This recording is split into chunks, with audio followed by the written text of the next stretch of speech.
Шарпланинското поднебје изобилува со одлични природни предуслови за производство на органски мед и пчелни производи. Пчеларот Фуат Јакупи вели дека чистиот органски мед може да се препознае доколку откако ќе кристализира на температура од 30 целзиусови степени, повторно ќе се врати во првобитната состојба. Додека пак пчеларот Владимир Антовски потенцираше дека производството на мед зависи од временските и температурните услови. Луѓето кога ќе видат мед дека е кристализиран, да не мислат дека е расипан. Него тој мед е добар, само што кристализира. Треба тој мед да се грее на 30-28 степени и за едно известно време он ќе се, ако е оригинал, ќе се поврати на првобитната состојба.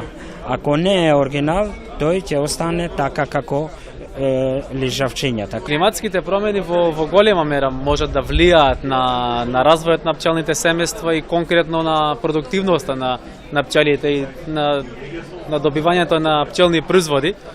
Тоа во зависност од годината.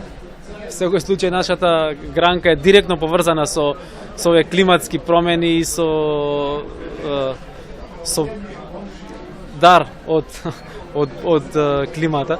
Приносите не може да се каже дека од година во година се зголемуваат или се намалуваат, но сепак може да влие. Може да ланската година, например, беше релативно добра за нашието поднебје, за Полошкиот регион. Шарпланинскиот саем на медот и пчелните производи беше пропратен со трибина, на која се дискутираше за руралниот развој и прекуграничната соработка меѓу Македонија и Косово. И овој настане пропратен со трибина за рурален развој и прекугранична соработка, на кој што имаме и гости од Косово, каде што пчеларите ги споделуваат своите искуства и научени лекции.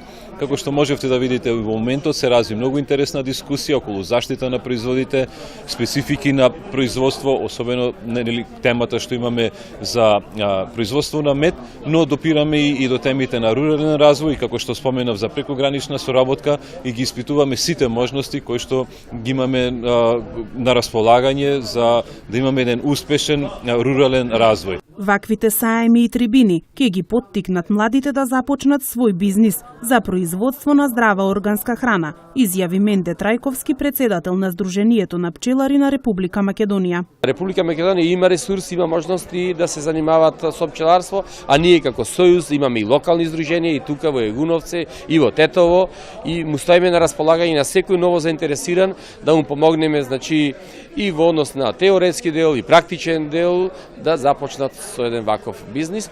Околу 15 на производители беа дел од првиот шарпланински саем на медот. Овој настане во организација на Сдруженијето Институт за развој на заедницата и е во рамките на АБДА програмата за поттикнување на прекугранична соработка меѓу Македонија и Косово и регионален рурален развој.